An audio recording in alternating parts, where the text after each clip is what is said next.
Got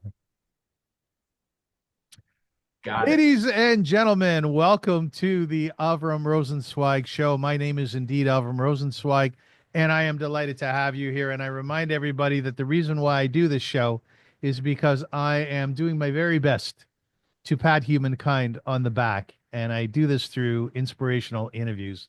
And what I mean by that is that we live in a partially clouded world. There's a lot going on, especially if you're a Jew.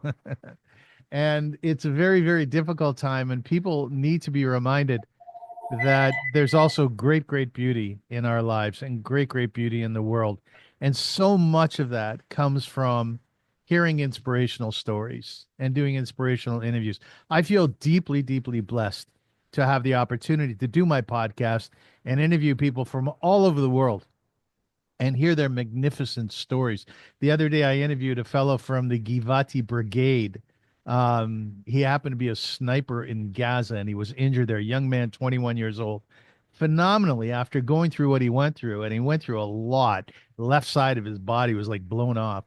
He's a happy individual, and not happy as to what his task had to be, but he was happy in life. And I found that to be highly inspirational. Now, in that light, today I have with me Steve Stoliar, and I want to welcome you to the show, Steve. Howdy. Happy to be here. Howdy.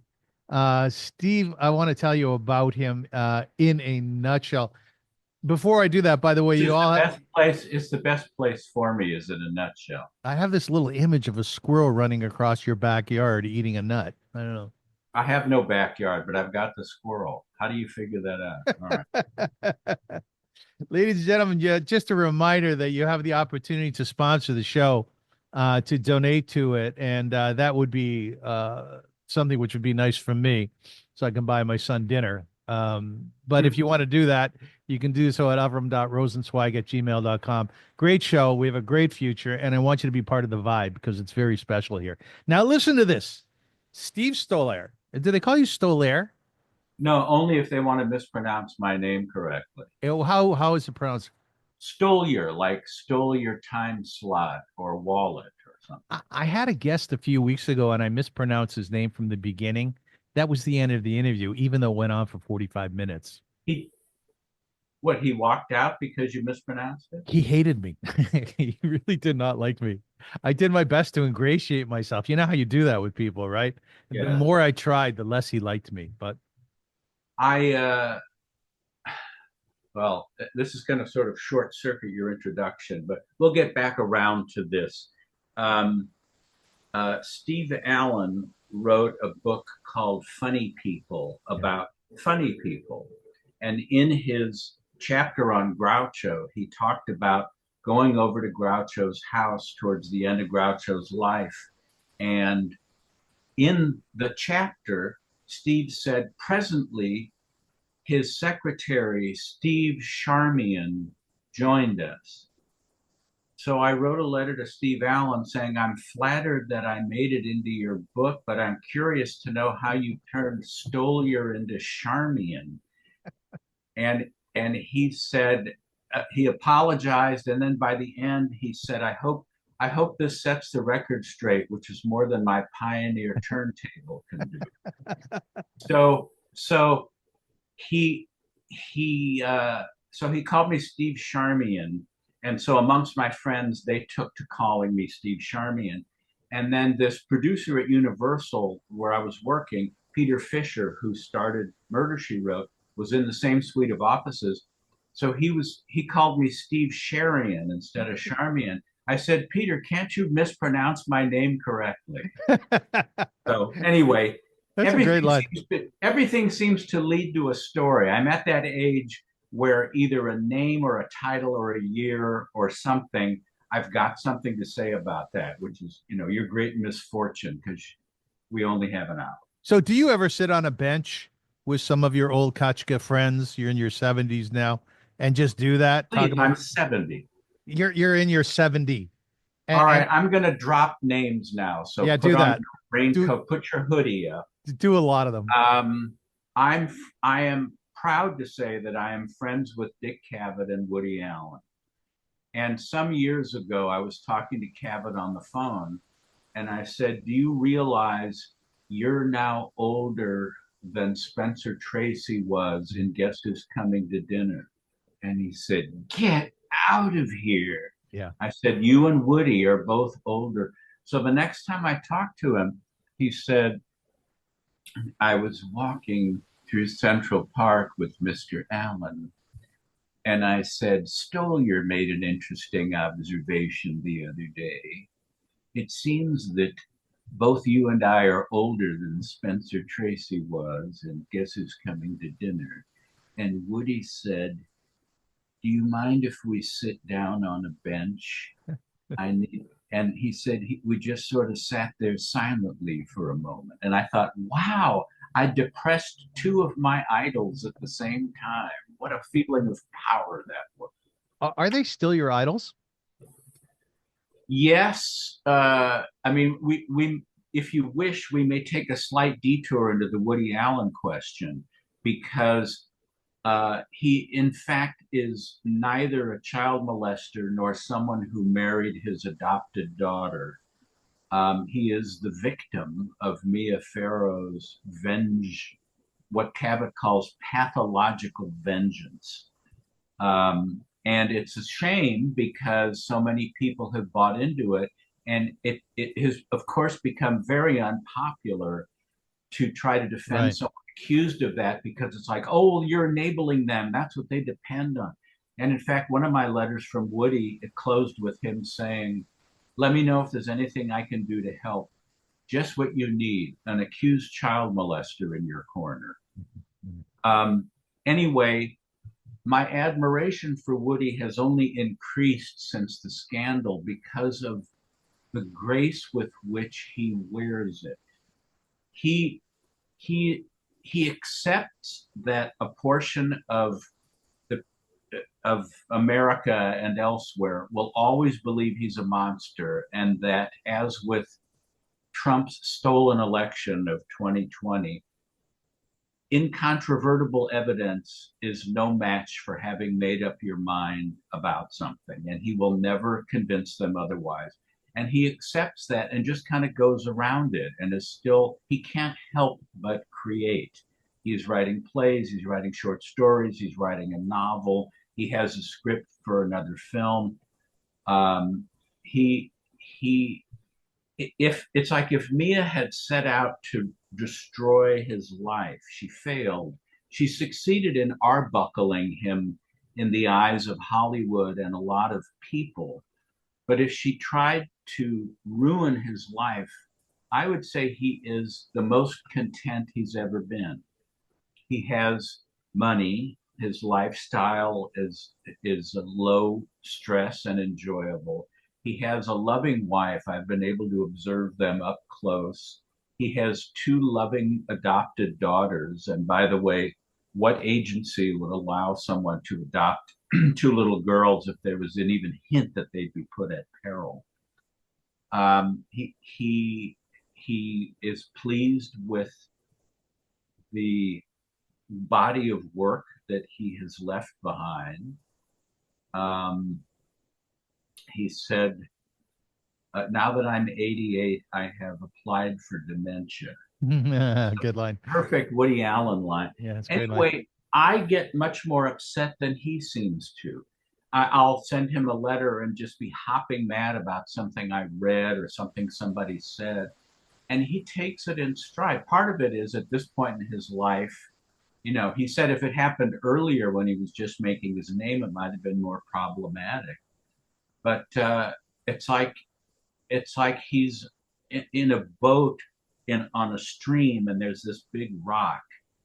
And if it were me, I would just stand on the boat, shaking my fist at the rock and cursing that it's there. And why the hell did that rock have to be there? Now, he would just go, "Oh, there's a rock there. Well, I can either go around it this way or this way." And he does that. And he said his ace in the hole is knowing that he's innocent. And to me, that would be the worst part, to be in a Kafkaesque nightmare where I would want to stop everyone on the street and say, "Hi, you don't know me. Horrible things have been said about me that did not occur, but many people." And instead, he just keeps rolling along. So I admired him, I mean, from seeing Take the Money and Run, actually not long after my mom died, which was a great tonic at a very vulnerable point in my life. You were 15 years old, right? Yeah. And, and of course, all my friends instantly became Woody Allen fans when that came out. And then it was an event when a new film would open, new Woody Allen film, and so Daryl and Jim and Bob and I would all make a point of going and seeing it, and then discussing it afterwards. And it was a big, and I never ever thought our paths would cross. Yes. Well, I'm rewinding again and skipping around, but if we accept the premise that I used to work for Groucho Marx, who was my idol, I connected to Dick Cavett during that period through writing letters, and Cavett was a great Groucho fan, and Groucho took a sort of avuncular interest in Cavett's career. So Cavett appreciated the fact that I was a pipeline into Groucho's house with how he was doing and all this drama with Erin Fleming, the unbalanced, mercurial young actress that was in charge of his life. Canadian. Huh? Canadian. Yes. Well, so Steve, can, like can I Wayne and can yeah. I stop you for 1 sec? I'll tell you why.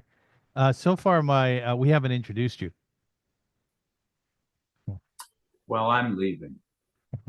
Me too. Forget it. Let's just go. Let me Have a just tell. bitchin', Let me tell have a people. bitchin' summer. It was Yeah, fun sitting take next to care. you in my olive. Yeah, Zeigazint.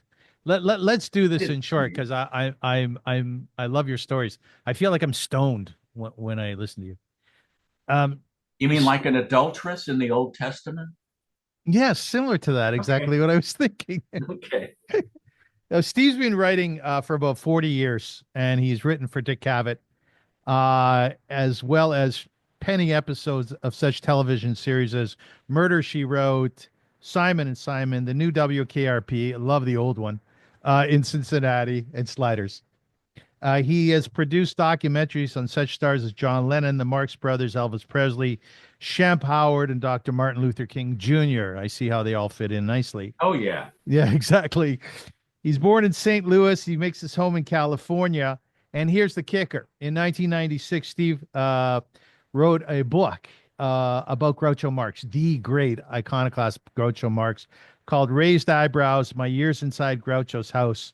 And the book was then reissued in 2012. I was honored to get a PDF. Can't put that on my shelf, can I?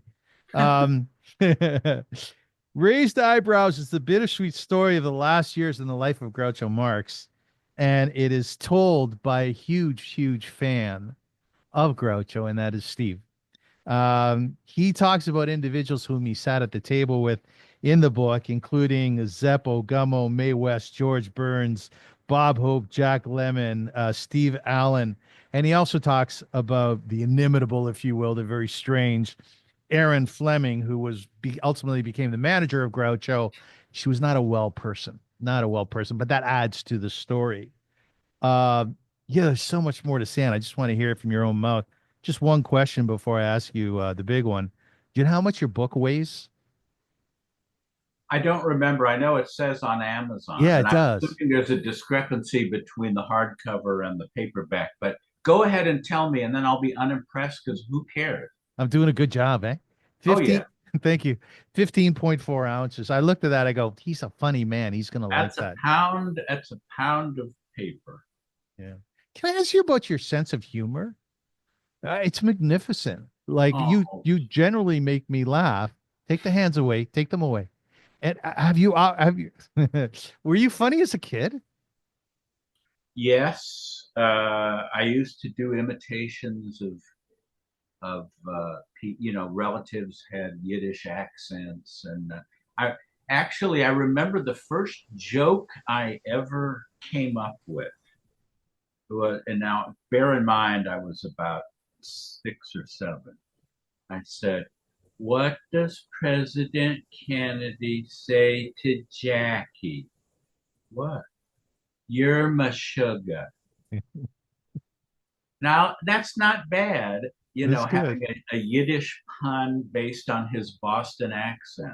Yes. I was fairly, I don't know, I was perceptive about comedy.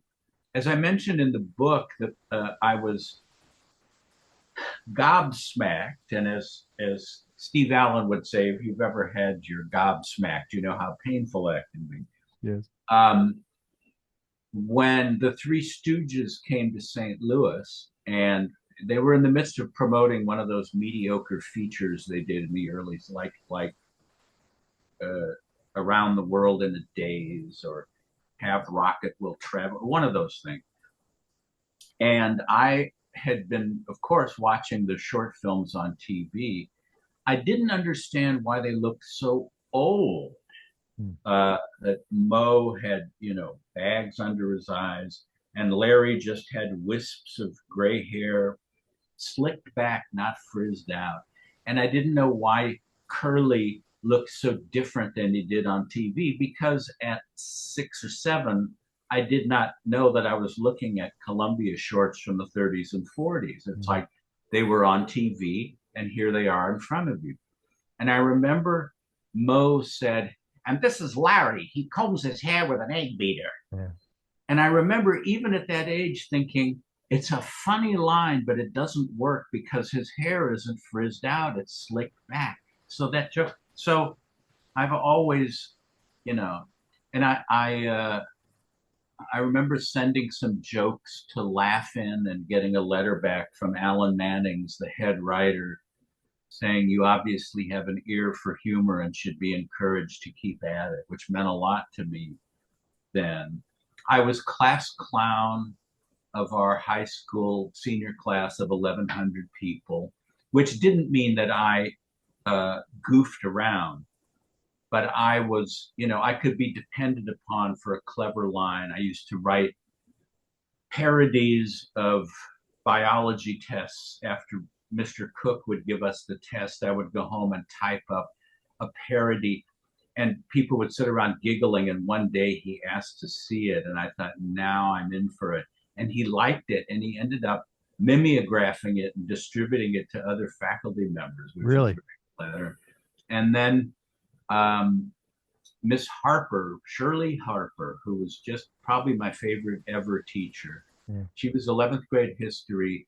And we stayed in touch for a few years after I graduated, which was great because then she could tell me things that would have been improper to tell if I were a student, like what idiots some of her students were. The one Right. who said Magellan circumcised the world in 1519. And then we reconnected after my book came out, and it was really cool to see her then. But she appreciated my humor, and as I think I tell this in the book, um, one of the things that was great about her was she didn't just give us names and dates. She told us about the historical people, and she made them human, which caused the information to stick. And I still remember things from her class, not just snide comments I made, but actual historical things. The Zimmerman note during World War One. Anyway, she told us that Benjamin Franklin, uh, he had a 16-year-old mistress when he was 80, and that over his lifetime he fathered 13 illegitimate children. Nice. Which I replied, well, he did invent the lightning rod. Now, that isn't a bad joke now, It's a but you good can one. imagine in the pressurized atmosphere of a classroom of 35 kids, it just set off a grenade of laughter. But Miss Harper loved it. She didn't send me out and say, this is no place for that sort of ribble. Did she talk like that? No. And that's another reason she didn't say that. Right, exactly. By the way, mine was Miss Babcock. Oh, she was great. She was lovely. She's very tall, 7, 8 feet tall, I would say, with a big bun on the top of her hair. And That made her 10 feet no, tall. she was about 10 feet, like hockey players on skates. And Steve, why I remember her so fondly is because she made me visible, like she made me seen, which I did not get at home. Did you get that at home? Did your parents see who you were? Not so much. Um, I my dad, I think, had a specific concept of how his son should conduct himself and be interested in and that sort of thing. And of course, it was always under the guise of what was best for me. He didn't set out to sabotage me. It was all to spare me pain and to guide me into something that might be financially rewarding and all that. But the things that mattered to me didn't seem, they seemed too intangible or ethereal. Plus, I was interested in old movies and art and ancient Roman and Greek coins and artifacts. I had no interest in sports. I never did in playing or observing any sport. I will watch a little of the Olympics when it's about individual excellence, like diving or gymnastics. But I've never been a team player, probably because I was always the last called because I was a terrible, it would be between the armless, legless guy and me, and they would pick him, and the other team would get Stoliar. Um, It's the worst. It's the worst thing in the world as a it's kid. the worst thing in the world. Oh, is it? But my Yeah. dad never accepted that. And it's like when I was at UCLA, he would say, well, I guess the boys are probably disappointed with how the game went. And it's like, first I'd have to ascertain what sport he's talking about. Right. Which And it's game? like my boys, my friends were interested in old movies and comedy and the stuff that I was interested in. The thing that I liked about football games was the halftime show. And I did play the clarinet in high school and took part in the formations and all that. But I was never interested in business or sports. Um, and I was a very late bloomer. My dad worried that I was gay because I wasn't dating and hung out with these guys, but I was straight. So and I had a better connection with my mom, and I think I inherited the kind of humor I had, which is a dry, wait a minute, are you kidding sense of humor, more from my mom than my dad. Dad had a sense of humor, but he liked to tell long jokes Yeah. that were never quite worth the trip. So Herbie goes back to the Right. delicatessen on Thursday and says, when will my shoes be ready? Right. And the man says, how many times do I have to tell you this is a book? Is that like Norm Macdonald? Because Norm Macdonald can finish them well, or did finish them well. I don't know. I only know that mom was always uh she always leaned towards the one or two liners, like get in, get out. She was only the stableman's daughter, but all the horse manure. That and she would tell me about her father, who I never knew. I never knew my maternal grandfather, but he had a dry sense of humor. And she said her mom always fell for it. They would be out driving, and he would say, "Oh, is that where Herb's tailor shop is?" And her mother would say, "Oh, you've heard of Herb's tailor shop?" No. Yeah, And those are good, punchy and ones. and my cousin Malcolm on my mother's side had the same sense of humor, because he told me that he was driving out to California from St. Louis once with his wife, and they were in Arizona, and she said, "Is this as far west as you've ever been?" And he said, "No, this is.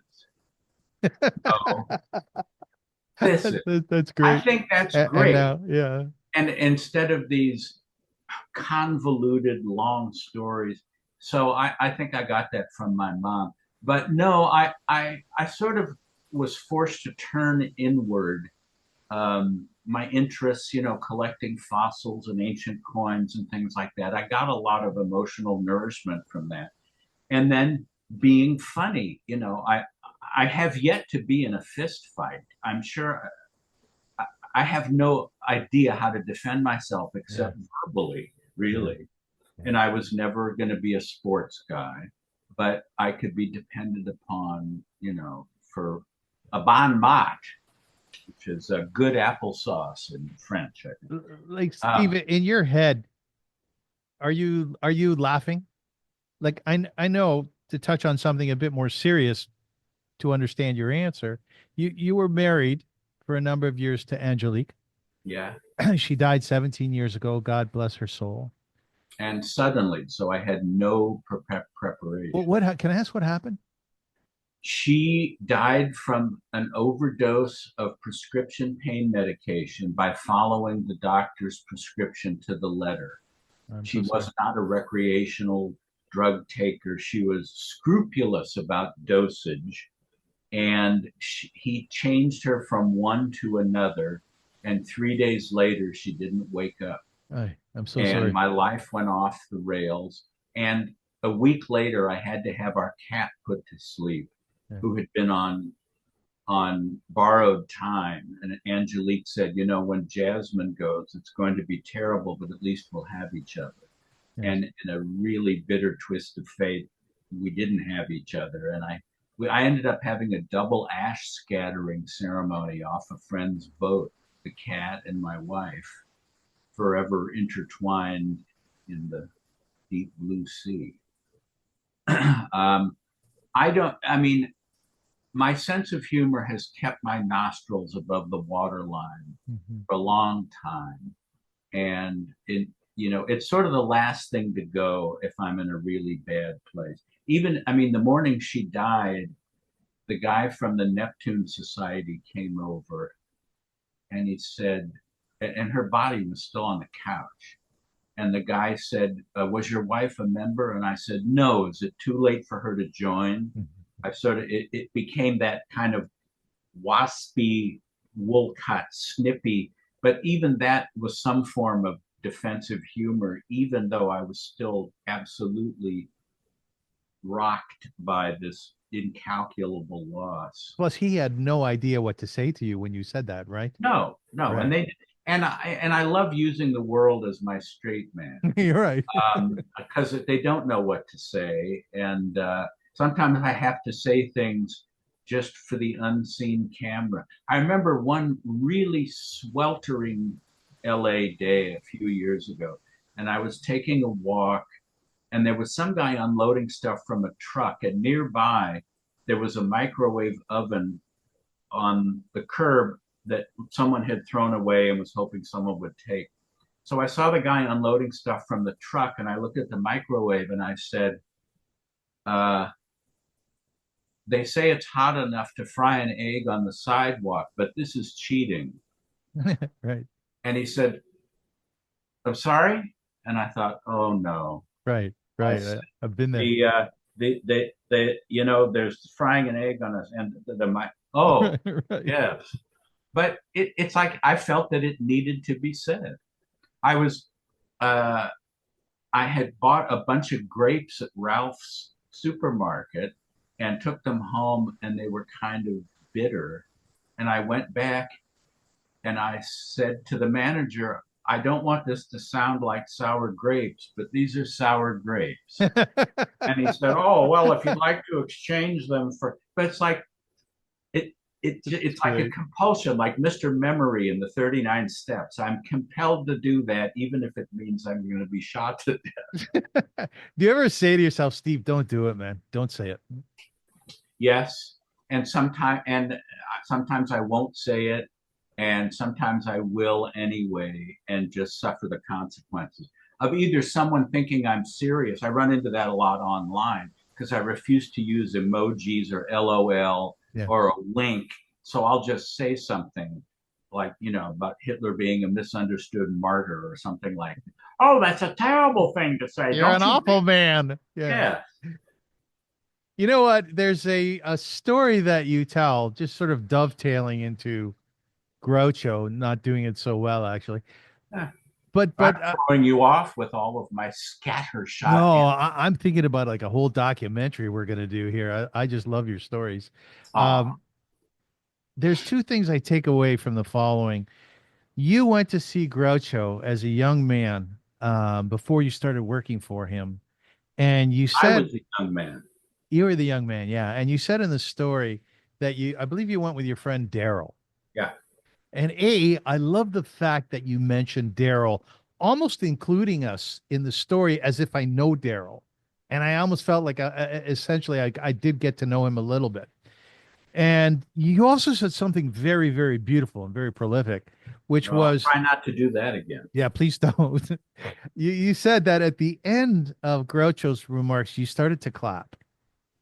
And all you wanted was, and I love this, you wanted the vibrations of your clapping to reach Groucho so that you could create some sort of intersection or some sort of connection together with your hero. It's a beautiful piece. It's very Well, Talmudic in thank you. nature. Yeah. I, uh, I, Groucho, I was stunned by how frail Groucho had become, and I Yes. was resentful that the press kept this image of good old Groucho at 82, just as sharp as ever.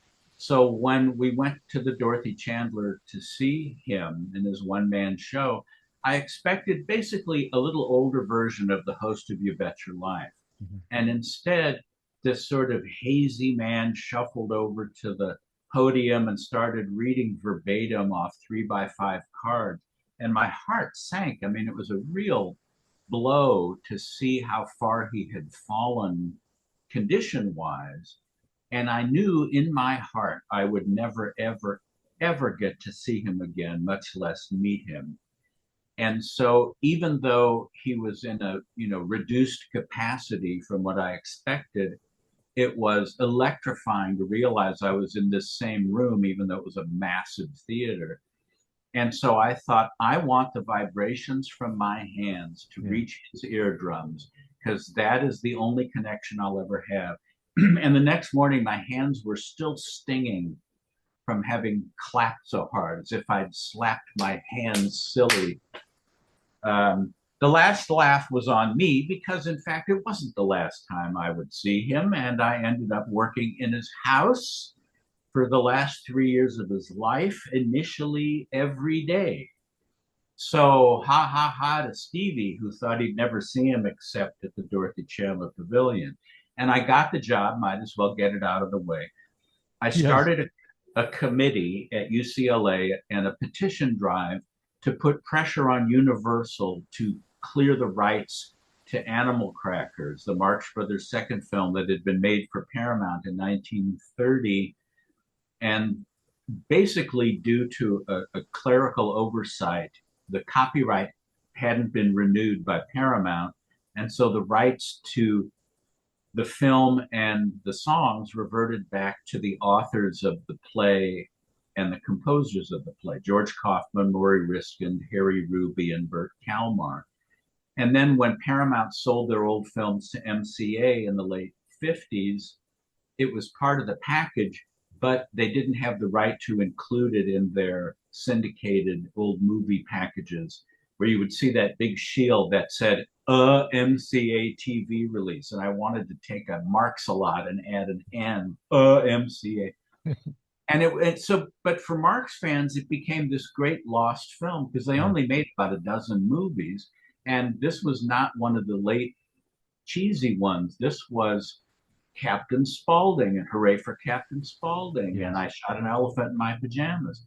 And to all my friends and to me, how could you not want to have this out again? It needs to be out. And Universal thought, we're not going to spend good money untangling a legal problem to get a 1930 black and white movie out. We're focused on, Airport 75 and important movies. Yeah, very important. So so I started up this committee and I was able to get in touch with Erin Fleming, and she brought Groucho to UCLA, and my heart was pounding out of my shirt. And I said, Groucho, I am very happy to be meeting you after all this time. And he said, well, you should be. Yeah. And Erin said, this is Steve Stoliar. He's the one who's trying to get Animal Crackers released again. And Groucho said, well, did you get it? And I said, not yet, but we're working on it. And he said, well, you better or I'll fire you. And I said, I didn't realize I was working for you. How much are you paying me? And he said, a little less than nothing. And it's like, oh my God, I'm conversing with him. And we sat side by side and talked to reporters about the movie and about, Oh, I remember oh, one reporter saying, what is the purpose of your appearance here today? I expect to get lunch. yeah. No, but besides that, I may get dinner. Like at dinner. Yeah, right. And someone, what do you think of all of the adulation of the younger generation for the Marx Brothers? And Groucho said, well, I'm flattered. The other Halloween, three kids came to the door dressed as Groucho, Harpo, and Chico. And I said, what did you give them? And he said, I sent for the police. So it was like, and then Universal relented and brought the movie out, and it broke the house record at the Yeah, UA Westwood that had been set by French Connection. And beautiful. because several summer jobs, and this was in 74, several summer jobs fell through, for which I remain eternally grateful. I thought I had nothing to lose and called Erin and said, is there anything at all that you Yeah. could think that maybe part I can? And she said, well, actually, I had been Groucho's secretary, but I'm now his manager. And because of all this renaissance of interest, he gets so many letters, we can't keep up with it. And we need someone to handle the fan mail and also to organize all of his memorabilia, which is going to go to, and I'm thinking, oh my God, oh my God, oh my God, please. See, we need someone who really knows their marksman. Oh God, please. And lo and behold, she hired me. And as I say, I initially worked 6 days. And then, since it was good enough for God, I thought I would rest on the seventh. And I was at our family home in Tarzana. And I thought, what am I doing here? I could be at Groucho Marx's house Right, and right. showered and dressed and drove.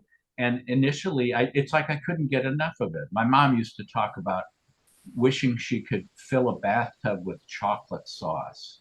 That to her would just be the ultimate indulgence, luxury. And to me, I was ankle deep in photographs and annotated scripts and letters and clippings from vaudeville and photos of the brothers out of makeup, and then being paid to sit at the lunch table with Groucho because there was no sense of you're the help, you eat in the kitchen. So if no one was there, I got to have lunch with Groucho or maybe Groucho and his nurse or Aaron, but also who, Hal Cantor or Jack Lemmon or George Burns, whoever happened to be coming by. And because I was there, they didn't know if maybe it was his grandson or of some connection or working on something with Groucho. So nobody treated me shabbily, and I was able to just comfortably converse with all of these people. The only snub was Barbara Streisand, Right. which I understand is not at odds with the image that she has. Yes. She came over because Aaron Fleming was friends with Elliot Gould, who was Barbara's ex, and they had a child together, Jason. Um, so one time, Barbara came over, and it was as if I were invisible. I Yeah. would say something and she would ignore it. She would look past me to someone else. It was really, it's like she went out of her way to make me out to be invisible. I mean, of the dozens and dozens of luminaries that came through there, that's the only one. But for the most part, it was really, and uh, before I had gotten the Groucho job a year earlier, I was working at Farrell's Ice Cream Parlor restaurant. And one of the nights I wasn't there, they told me Barbara Streisand came in and they said she was very demanding and didn't leave a tip. Mm. So I suspect I wasn't alone in not having a warm and cozy experience. But for heaven's sakes, the galaxy of people that I was exposed to, and in particular his old writers and directors. I mean, yes, there were the stars, but even at MGM in the 30s and 40s, Groucho didn't sit in the star part of the commissary. He wanted to hang out at the writers' table because they were interesting, Yeah. funny, uh, spontaneous. and he felt that for the most part, actors were kind of vacuous and vain. So the idea of sitting with Robert Taylor or Clark Gable or Joan Crawford, he was not this kid that was going to go tell everyone that he got to heaven. So he wanted to sit back with his cigar and a cup of coffee and enjoy his food and talk about politics and literature and what's happening in the arts and that sort of thing. And I was drawn to Groucho's friends, the old writers, Nat Perrin, Irv Brecker, Maury Riskin, even though Riskin had turned into a super far right Republican, he and Groucho respected each other and would just sort of steer clear of politics and remained great friends their entire lives. And that hearing, and of course their point of view was seeing me in a t-shirt and jeans and tennis shoes, thinking this kid has no idea who any of us Alta-Cockers are. And instead, because I was so obsessed with the Marx Brothers at this time, my brain would flip to the Rolodex card and say, "You're Nat Perrin. You worked on Monkey Business and Duck Soup, and you created the Addams Family. You're Irv Brecker. You wrote," and it was like, this kid knows who we are. That's beautiful. Now that I'm 70, I run into so many people who have no idea who the Marx Brothers were because it's too far removed from their reality. Even though to see their movies now, you can take something out of your pocket and press play. There's so much other, what do they call it? Not copy, a product that to look at old black and white. But I'll run into people who do know, and then they'll say something like, "My granddaughter was watching Monkey Business and laughed at Harpo," and I thought, now I'm the old guy saying, still there are kids that appreciate what they did all those years ago. Hobbling along, right? Now, That's listen, it. I am trying to understand. Good luck. Yeah, I know it takes a while. I'm trying to understand your appreciation of Groucho. I want to read you a definition of a hero and tell me if this resonates with you. Okay, Steve?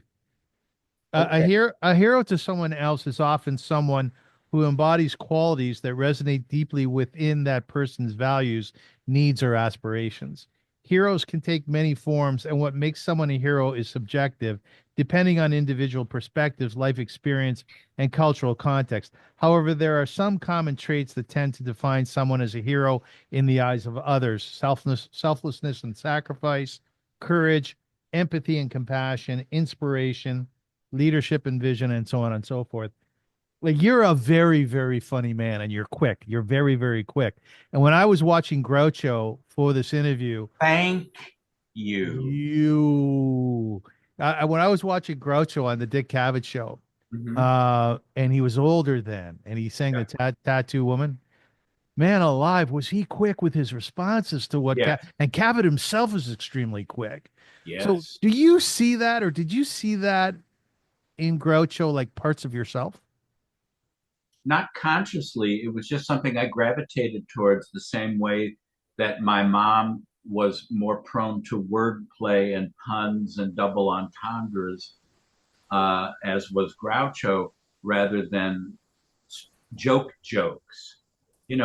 People will say, "You're funny. Tell me a joke," and I'll just look at them blankly because I almost never tell jokes. Right. You know, this this this man walks into a bar, and to me though A they're rabbi and a contrived. priest. Yeah. Yes, they're contrived.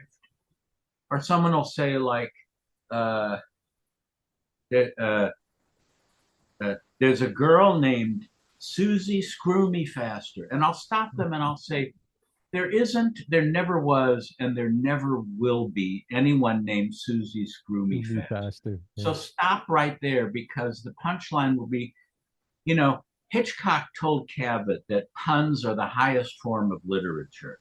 And I really bristle when I come up with what I think is a really good pun and put it on Facebook, and someone will write groan Mm. or rim shot, because people tend to lump them all together. And it's like, no, no, no. If it's super contrived just to get to the punchline, I agree, it isn't worth the journey. But if in the course of conversation you come up, some years back, a friend of mine was complaining about all of the charity solicitations he got in the mail. He said, I got one today from the Center for the Partially Sighted. Why don't they just call themselves the Center for the Nearly Blind? Yeah. And I said, because they prefer to think that their glasses are half full. Now, personally, I think that's something that if I had read that Dorothy Parker or Benchley had said that, I would have said, yeah, that sounds like the kind of thing they'd say. And wow, did that really just come up in conversation? Or but if someone typed groan and I told that, I would like delete the comment or unfriend them or something, because it really personally hurts me when they lump that in with, there's a girl named Susie screwed me faster and she runs into Tommy can't get it upness. And anyway, was there an answer anywhere in that? No, it's not No. important. All But right. but what I want to know from you is when I speak, when I say something to you, does your mind start churning and do you say unconsciously, okay, I got to come up with a good one here? It's almost, I mean, this sounds like bragging, but it's almost reflexive. I don't think, oh, what can I say that'll be funny? And I'm sure it's from immersion in Groucho. Steve Allen was the same way, like with Pioneer. I hope this sets the record straight, which is more than my Pioneer turntable can do. That thing about looking at something literally that people say matter of factly all the time. Like sometimes Cabot is introduced somewhere and they'll say he's come all the way from New York, and he'll say, "Well, if I didn't come all the way, I wouldn't be here, would I?" And it's like they don't realize what they've said. Or he literally hit the ceiling when he got the electric bill. I wonder if someone needed to scrape him off. What? Well, you said he literally hit the ceiling. So that I have great fun with the English language. To me, it's like once you know what the rules are, it's sort of like jazz. Once you can play it straight, Right, you right. can play around with it. But to me, at this point, because you know, uh, Alzheimer's hasn't started to sink in or anything like that. Baruch At Hashem. this point, yeah, it is reflexive. Like when you said you're really quick, and I said thank. You. Uh, it just also it seems to me the obvious response. Other people would say, "How did you think of that?" And I would think, "How could I? How? Why wouldn't I? How Could could just I say not? thank you." So Anyway, so when I don't you're like this lauding myself no, thing. it's okay. It's okay. You should laud yourself. Honestly, I really believe that strongly. I read a book many Well, and years ago. that's another thing where my dad drummed into me. The worst thing you could be is No, no, no, no. boastful, bragging. No, People no, don't no. want to hear that. So I have overcompensated for it by underselling myself, underestimating myself. And for me to get to a point where I can say, I know I am good at this, I can just hear him. I can hear him Yeah. shaking his head and pursing his lips and saying, "Who do you think you are?" Hey, Anyway, Steve, my dad told me once, he said to me, he said, you and I, i.e., me and him, will never be a success. That's what my father said to me. Obviously, he was feeling badly about himself. I know. You have kids, right? that's it. Not no. I have a cat, another cat now. No, Why we am didn't I? have kids. So then who has kids then? Okay. Oh, I'm sure someone must. No, someone for sure. So Perhaps a listener. when you were with Grouch, I forgive my father, by the way. I do. He was unhappy at that time. All right. When you were with Groucho and you're with Cavett and Woody Allen, is there like a bing, bing, bang all night long? Or there are times where the conversations just get, I didn't do it with Groucho because he. I mean, first of all, I was greatly relieved when I started working with him to see that there was still a lot of the younger Groucho still there. The yes, facility, the wordplay, the appreciation. That he wasn't as bad off as I had thought he was, with 10,000 people staring at him with a spotlight on him at the Dorothy Chandler Pavilion. In the comfort of his home at the lunch table, for instance, I talk in the book about how I would get the mail and pull out stuff that wouldn't be of interest to him, and he looked forward to getting the Hollywood trade papers because even though he wasn't so much a vital part of it, he still liked to keep up with what was happening and who had a new movie out and all that. And he came to the lunch table one day and he said, "Wonderful mail you brought me, nothing but requests for money." And I said, "But you got a variety, didn't you?" And he said, "Yes, a variety of requests for money." Now, Yeah. he phrased that exactly as he would have in the 30s or 40s. So it was always kind of heartwarming to see him twist something and twist a straight thing and hand it back, especially when you weren't expecting it.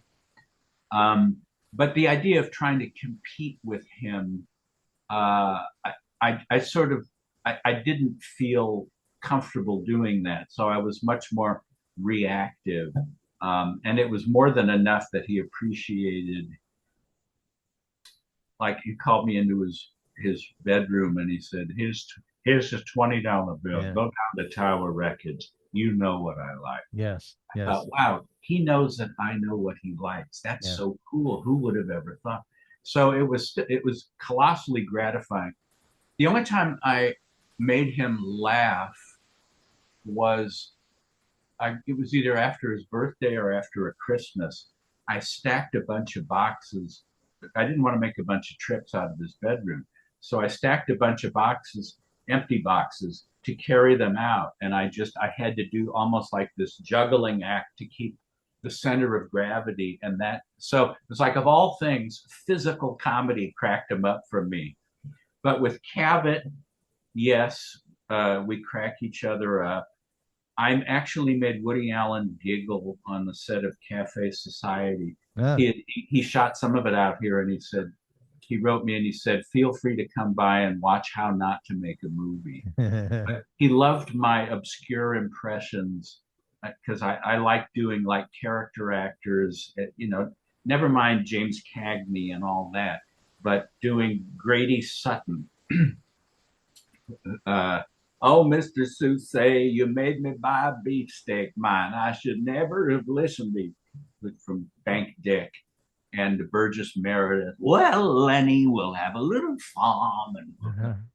And in fact, when Woody wrote Apropos of Nothing, his memoir, which is really revealing and frank and entertaining, he sent me a copy and he said, "For Steve, not just a great friend, but he does Franklin Pangborn." That's what he said. So, yeah, I do. If I'm comfortable, I won't just like walk up to a celebrity and start sparring with them. But if it feels comfortable, I can do it. And then there's like they can be taken by surprise. Like the first time Gilbert Gottfried had me on his podcast, he couldn't wait to ask me questions about Groucho and all that. But he didn't know that I was fast, and he didn't know that I could do impressions. So we were doing dueling old Grouchos, and he was saying Chico needed the money, and I was saying I thought I was on the Arthur Godfrey show, but you're not Arthur Godfrey. You don't play the ukulele. And it was great to watch him crack up and look at Frank Santopadre and Dara like this and we just became friends that day. And I miss him terribly because he was a great guy. If you've ever seen the documentary Gilbert about him, you realize what a mensch he was. He was. Not just the screaming guy that says outrageous, shocking things, but he's a devoted family man. And anyway, I have, as usual, veered off the track. I don't really care if you answer the question or not. The stories are wonderful. So Oh, Steve, did Groucho like you? yeah. I took in one picture to him to have him sign, and he wrote it to Steve, a great secretary. And then another picture, he wrote to Steve, a valuable man. And then he accidentally crossed the L on valuable, and it looked like a T. And he looked at it and he said, "Well, it looks like it says to Steve, the vegetable man, but you know what I." And then one time I was out of town visiting my sister, and when I came back, the maid said to me, Mr. Marx came into the kitchen the other day and said, "Where's Steve?" Yeah. And I said, "He went to visit his sister." And he said, he's a nice man and he really knows what he's doing. Yes. And I thought, wow, an unsolicited compliment. To hear someone say that about you, rather than having them just tell you you're nice to have around. So, and he appreciated the fact that I was into George Gershwin and the Algonquin Round Table and all this. That I wasn't just listening to screaming rock and roll and smoking marijuana and growing my hair long, but I could sit and talk to him about S.J. Perelman and Robert Benchley and Irving Berlin, and he didn't have to say he was a famous composer. Yes. Did you ask a question and then he would talk for 5 or 10 minutes, or was it really a tete-a-tete? It depended on the question, because I mean, he had often a name or a title would trigger a story, or sometimes it was just, like I said, I because I have had and continue to have such an interest in the past with archaeology and history and Yes. all that. And this was a man from 1890. I had sitting next to me someone who was 11 when Queen Victoria finally ended her reign, whose firsthand experiences were from before the Wright brothers to after the moon landing. It was mind boggling. And I said, "How far back do you remember?" And he thought, and he said, "I guess the Spanish American War, which was 1898. But, the fact that he talked about how when he was playing, he told me which city, I don't remember, but whatever city they were playing, um, the theater had an aluminum roof and it was raining. And he said it was the night President Harding died, which was, I think, 22. He died unexpectedly in the White House. And he said that night, none of us got a laugh. All you could hear was the raindrops hitting the aluminum roof. And it was like this tangible memory brought to life from someone who was there that would otherwise have been lost. I mean, it was such a vivid tableau that he created. But he really, and even as a professional, went so far back because when they started in vaudeville, they were a singing act, and only later started to add comedy, and then the music started to be peripheral and mostly comedy. But he was even hireable when there was a special benefit concert at New York's Metropolitan Opera House. And he came out as a singer, a boy singer, and sang like "Jerusalem, Jerusalem, open your gates" or something. And Enrico Caruso was on the same bill. Yes. And the purpose of it was to benefit the victims of the 1906 earthquake in San Francisco. So he was just like this living history book. And plus, being friends with Gershwin and W.C. Fields and Irving Berlin and Thurber and these people that only existed in black and white in two dimensions in my mind. So it was a very rich experience. The downside was getting close to my hero as he was fading out and eventually dying. That was the bargain. I knew, if I was going to stay here, I was going to be confronted with that instead of just reading about it in the newspaper and getting bummed out. I was going to be witnessing that. And the other was trying to deal with the volatility of Aaron Fleming, who ran not just warm and cool, but boiling hot and icy cold, and could fly into a rage and scream and throw things. And then there was a substantial legal battle towards the end of his life over conservatorship that split along. It's like his son Arthur and his friends, and Aaron Fleming and her friends. And I was sort of in between the two because Arthur viewed me suspiciously because Aaron had hired me So he viewed me as part of the Aaron camp. And then Aaron, when she heard about the deposition I gave regarding the conservatorship, and that I didn't set out to crucify her, just as I didn't in the book. I just told what happened, and that was damning enough. She realized that I was not someone who was blindly loyal, that would never say anything again her, because she would scream at Groucho and his blood pressure would go up. And, it's like I will always be grateful to her for hiring me, but that didn't give her carte blanche to make his last days rockier than they needed to be. So when he died, I was sort of fell in between the two factions, because Aaron saw me as having betrayed her, and Arthur always was suspicious that I was an Aaron person. And so the last weekend I was there, so this was August of 77, the phone rang, and it was Betty Comden of Comden and Green, the famous playwright, songwriting. They did Singing in the Rain and The Bandwagon, and Bells Are Ringing. And she said, "Is Aaron there?" And I said, "No." And she said, "Is Arthur there?" And I said, "No." And she said, "I don't know who to console." And I said, "I guess we should console ourselves." Hmm.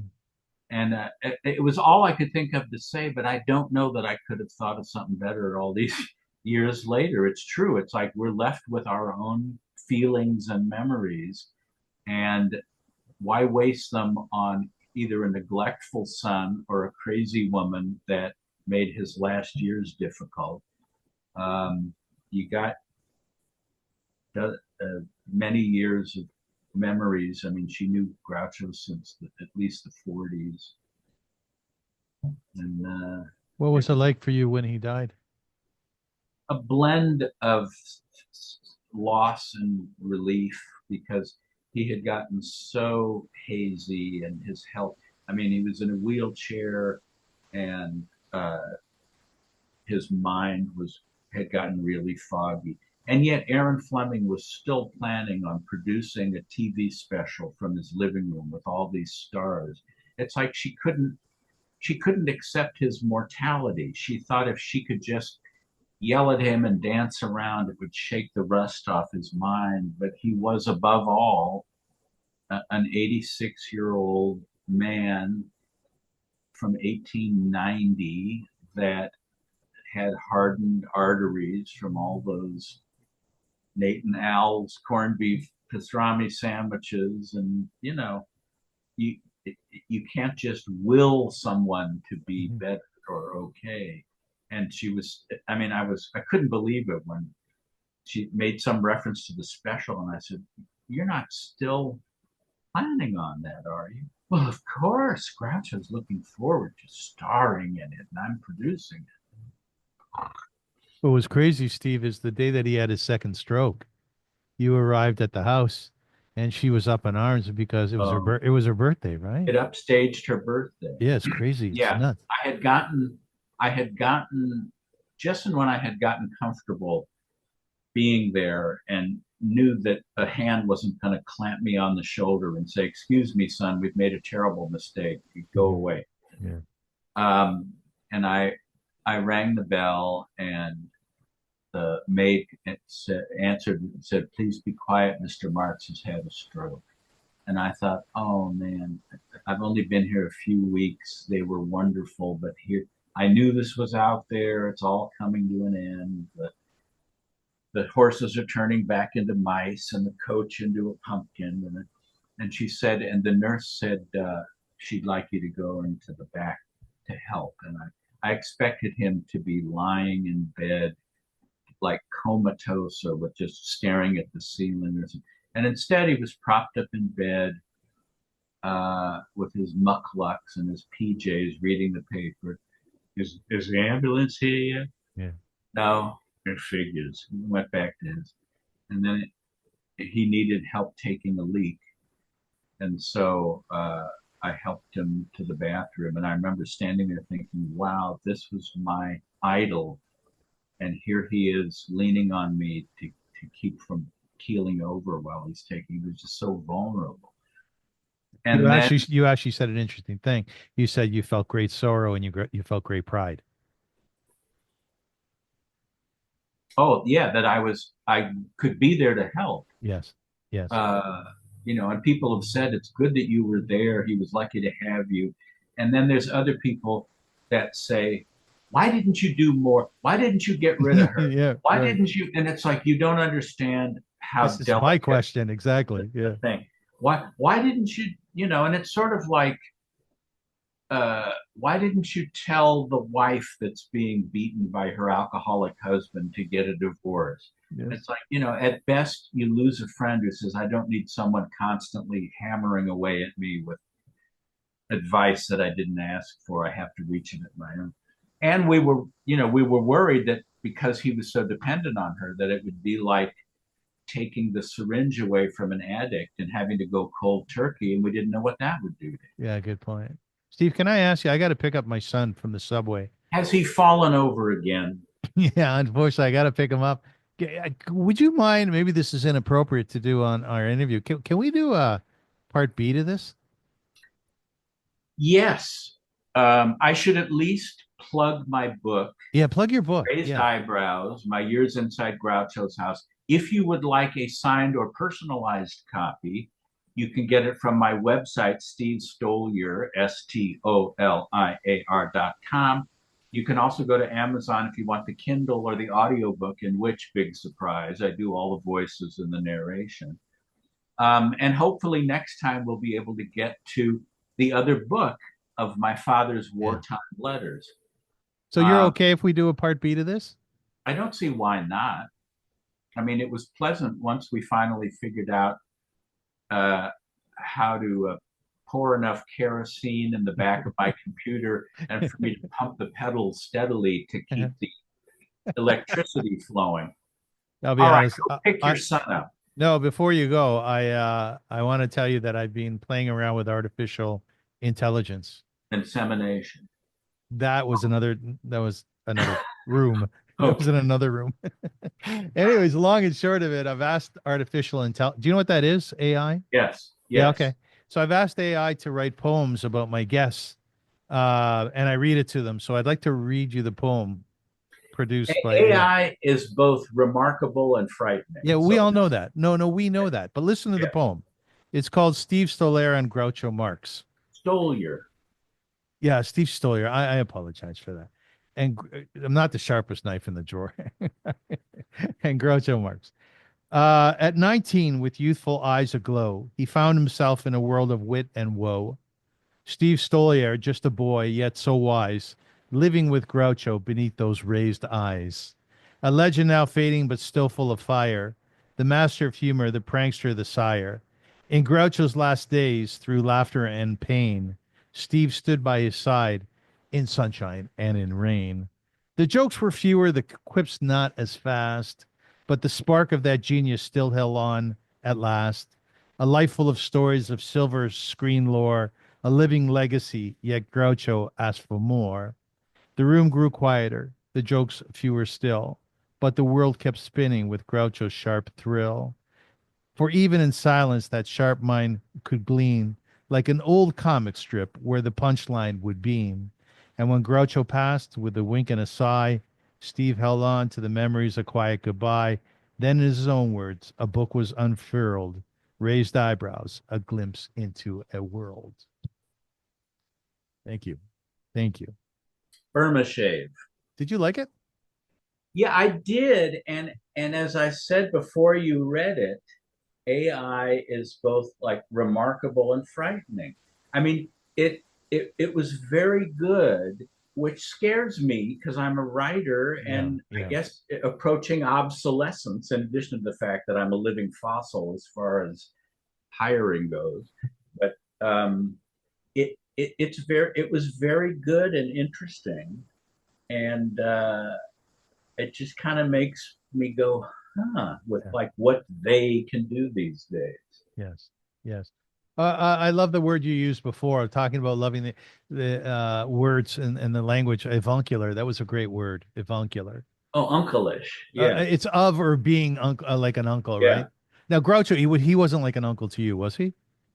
You know, people have asked, they'll say, and here's Groucho's friend, and I'll stop them and I'll say, there's so few people in a position to deny this. So I could say all sorts of things, but it goes too far to say that I was his friend. I Yes. will say that I was more than an employee. I wasn't just like Arturo the gardener or, the maid or something like that, because he got me and our similar interests. But I don't want to say friend. I said it was sort of like having an uncle that like an affectionate appreciation, that kind of thing. But I can't go that far to say friend. And I resisted that with Woody for a long time because people would say you're friends. And it's like, well, no, we know each other, and he answers my letters, da da da. But when he sends me a book that says not just a great friend, I and also he introduced me to Sumi, saying this is my friend, and I thought, why should I Yeah. keep Yeah. pushing it away? All right, fine, we're friends. I can't believe it. Was Groucho ever affectionate with you? Did he ever hug you or kiss you? No, And you were okay with that through those 3 years? yeah, he. If I had been a young, attractive nurse, he Yeah, would of have done that. course. He loved the young girls. Anyways, listen, we're gonna wrap up here. Do you speak any Yiddish? Just isolated words. Like what?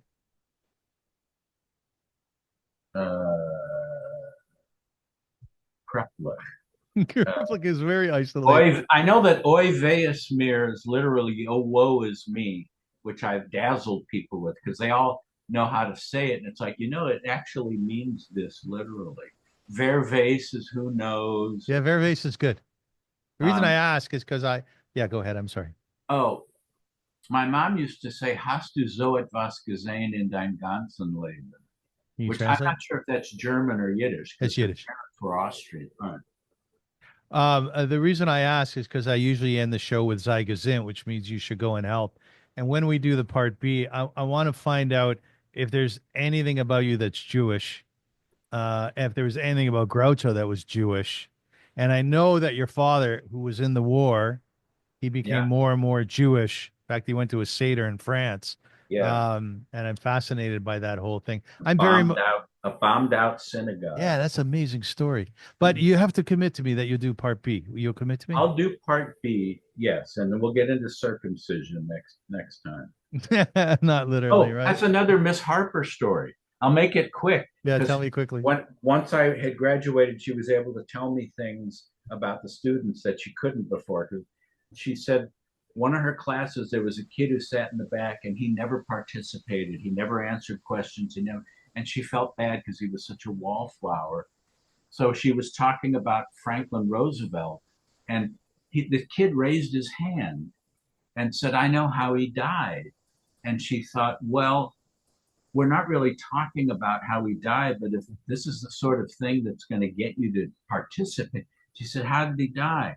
And he said, "Cerebral hemorrhoids." And the whole class laughed, and he didn't say anything the rest of the semester. But she also had the one that said Magellan circumcised the world in Yeah, I 16, like that one. 15, That's that. 19. He wasn't trying to be clever. No, but it was fun. Anyways, All right, folks, sir, get your son before he resents you. I don't know what I'm going to tell him. Thank you so much for joining us. We really appreciate it on that Zygazint, which means go in health. I Wish didn't you sneeze. and be back for a second because honestly, I think you're my most interesting guest. Well, you need to get more interesting I just guests. interviewed a sniper from Gaza yesterday. You're more interesting than him. So, anyways, thank you, Steve. I'm not quite as lethal, except verbally. Let's hope not. All right. All right, Thank you, folks. farewell. We'll see you again soon.